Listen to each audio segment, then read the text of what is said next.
Dan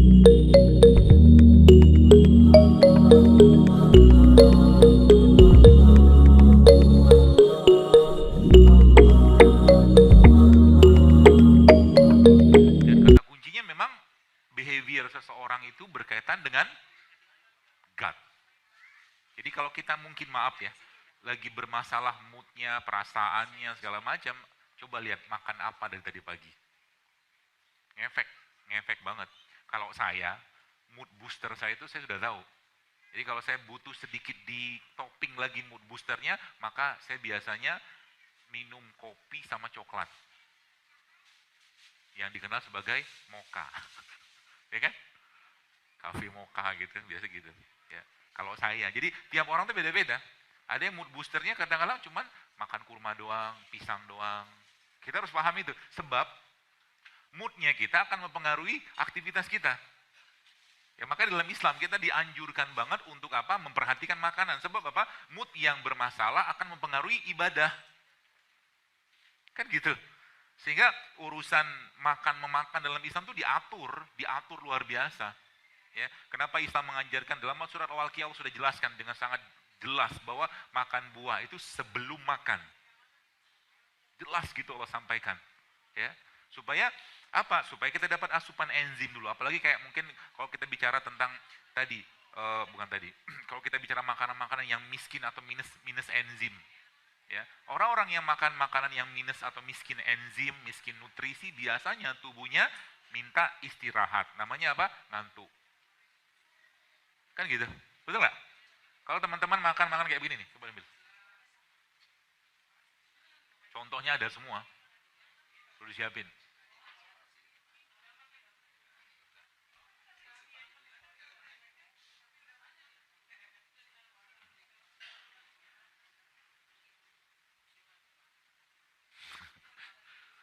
Kayak begini, tet. Nggak kelihatan ya.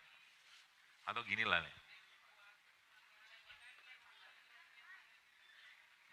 Saya bukan anti makanan ini ya. Jangan dipelintir. Maksudnya saya pengen kasih tahu aja dari dulu cuma orang penduduk ini juga makan kayak beginian gitu loh. Cuman bedanya sama kita apa? Bedanya orang dulu habis makan bekerja, naik sepeda, naik gunung. Kalau kita update status. Betul kan? Saya makan di rumah makan. Akhirnya kalori yang masuk nggak kebakar. Itu bedanya kita. Sehingga kita harus jaga. Karena zaman dulu sama zaman sekarang beda. Sekarang dikit-dikit mau makan tinggal pesan online semua dapat. Ya. Jadi kalau teman-teman lihat begini, kita bahas ini lah misalkan ini. Beliau ini. Nih. Enak gak? Enak. Tapi kalau tiap hari makan begini, tiap hari ya, tanpa kita mengimbangi dengan makan beliau-beliau ini, sakit kita. Apalagi kita aktivitas kita tidak banyak. Belum lagi kita bicara tentang, ini kan ada santannya kan. Santan dipanaskan, rusak. Gitu. Sama juga dengan telur. Telur itu kan protein. Telur itu kalau diceplok, dipanaskan dengan minyak, setahu saya juga bakal rusak. Jadi telur itu lebih bagusnya memang tidak dipanaskan. Sama juga kayak tempe tadi. Jadi paling bagus apa? Ya mentah. Paling bagus. Kalau memungkinkan. Kan ada nggak telur setengah matang gitu kan? Kan juga bisa. Jadi pilihan. Nih, kenapa banyak orang? Coba, nih saya pernah ketemu teman. Dia cerita. Dia pulang ke kampung dia. Makalah makanan yang kayak begini, penuh santan, penuh apa. Selama 2 minggu tuh kemaruknya luar biasa. Pulang-pulang stroke pak. Serius. Ini teman saya yang orang provinsi itu sendiri yang bilang ke saya. Saya tidak menyalahkan makan ini bukan. Karena dari dulu juga orang makan kayak begitu. Cuman kalau udah berlebihan, kita juga makan jarang makan buah. Saya makan begini nggak? Makan, cuman jarang banget. Kenapa? Ya kalau Anda makan makanan yang penuh santan seperti ini, Anda harus kuat juga makan di buah dan sayurnya. Gitu loh. Makanya ketika ini dimakan dan sudah tidak ada enzimnya lagi, apa yang terjadi? Tubuh minta istirahat kayak orang tidur malam tuh loh. Untuk memperbaiki enzim. Kan beda ceritanya kalau Anda makan buah. Coba Anda makan buah gitu kan, Anda makan jeruk, Anda makan begini, ngantuk nggak? Enggak. Kalau memang ngantuk sih ngantuk aja. Maksudnya dalam kondisi normal ya. Nggak ngantuk kita. Kenapa? Dia punya apa tuh namanya? Dia punya bahan yang kita perlukan yang ada pada usus kita masih banyak di sini. Kalau ini kalau sudah habis semua. Nasi misalkan, nasi begini masalah nggak? Masalah. Kenapa masalah? Karena miskin nutrisi kan. Kenapa miskin nutrisi? Ya karena udah dibuang semua. Jadi kalau teman-teman, ya kalau boleh saya sarankan, kalau Anda disuguhin nasi sama bekatulnya, sekamnya itu, kalau saya lebih memilih makan bekatulnya. Kenapa? Karena masih banyak seratnya di sana. Nasi sedikit aja kalau memang butuh nasi ya. Sisanya bekatul kulit ari beras tuh loh. Kan namanya bekatul atau sekam kan. Makanya ayam kampung kan sehat-sehat. Karena makan bekatul kan. Manusianya makan apa? Manusia makan nasinya gitu kan. Sekali-sekali cobalah makan bersama mereka.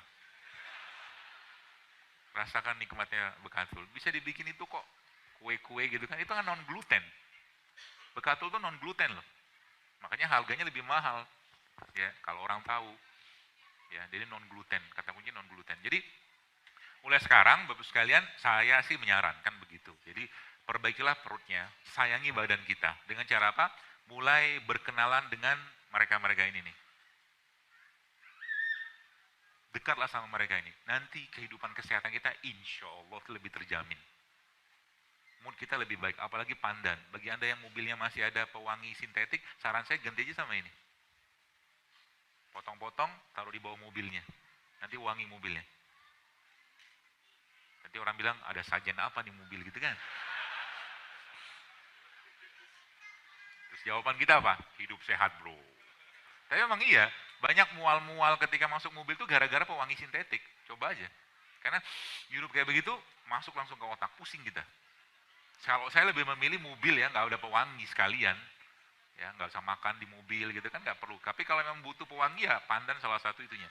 Ya, pandan ini salah satu, bukan anti ya, salah satu sedatif atau penenang. Jadi kalau teman-teman malam misalkan butuh tidur lebih tenang gitu ya, lebih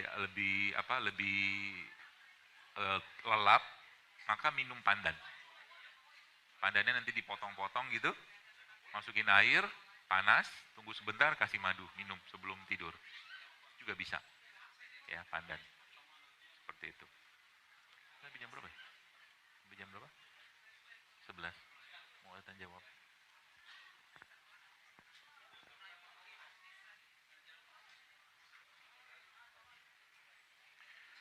Dan ada beberapa jenis tumbuhan ya, atau makanan-makanan yang perlu dimasak sama tidak perlu dimasak. Contoh mungkin tomat. Tomat ini dia punya likopen. Ya, likopen pada tomat ini peranannya dia sebagai anti kanker sebenarnya. Tapi dia bisa optimal keluar kalau apa? Kalau kita kukus atau steam tomat. Jadi kalau teman-teman mau dapatkan likopen yang lebih banyak ya dikukus ya. Kemudian ada lagi namanya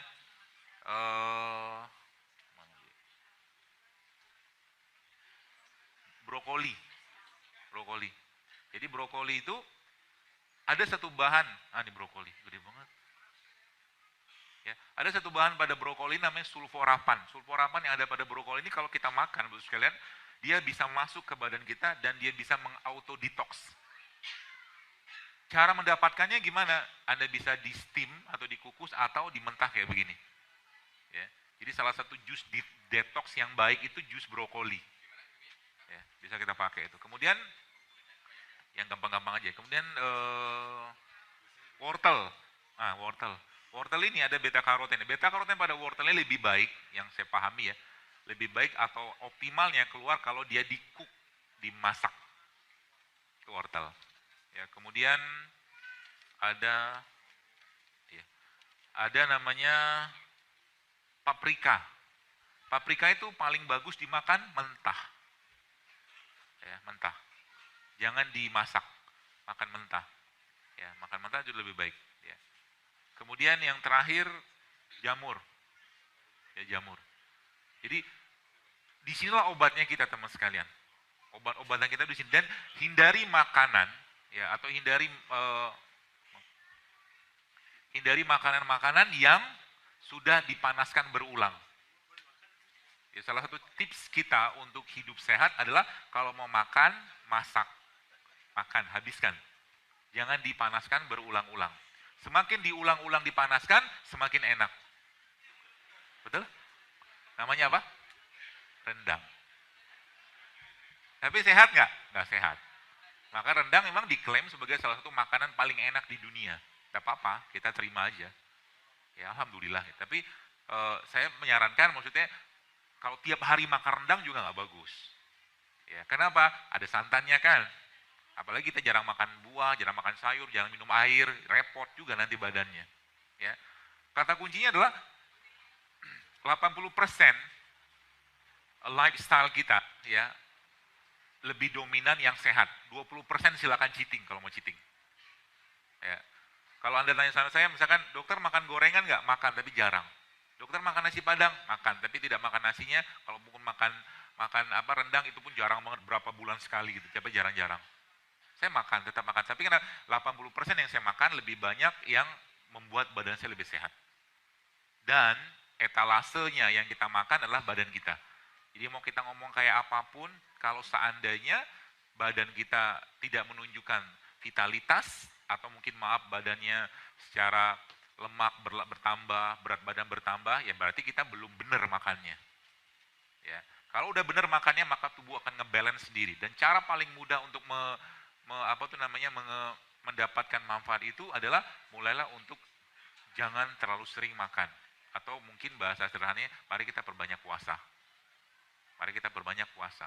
Jadi sebagaimana kita, Anda mungkin yang senang banget dengan makan makanan yang gak sehat, maka puasa juga menjadi salah satu cara kita untuk merasakan sensasi itu. Sehingga nanti satu piring yang isinya sabar, syukur, ikhlas, tawadu jauh lebih kita butuhkan daripada satu piring yang isinya makanan sehat. Paham maksudnya? Kalau udah sampai pada tingkat itu, Anda tidak perlu banyak makan. Makan sedikit saja Anda sudah cukup. Kita sudah cukup berdoa, ya Allah cukupkan makananku ini untuk aku bisa beribadah kepadamu hari ini secara optimal. Pada ujungnya kan seperti itu. Ya, kalau kita menyayangi badan kita, yang perlu kita sayangi badan kita sebenarnya bukan fisiknya, tapi sayangi hatinya. Dan dalam Islam sendiri, baru sekali ibadah yang paling pertama kali kita kerjakan adalah ibadah hati. Ikhlas itu ibadah hati, ya nggak kelihatan. Betul? Sabar itu ibadah hati. Tawadu, syukur itu ibadah hati semua. Bagaimana kita bisa mendapatkan ibadah hati yang baik kalau seandainya makan pun tidak baik, karena semua yang dimakan akan mempengaruhi sikap. Ya, maka mari kita jaga itu semua.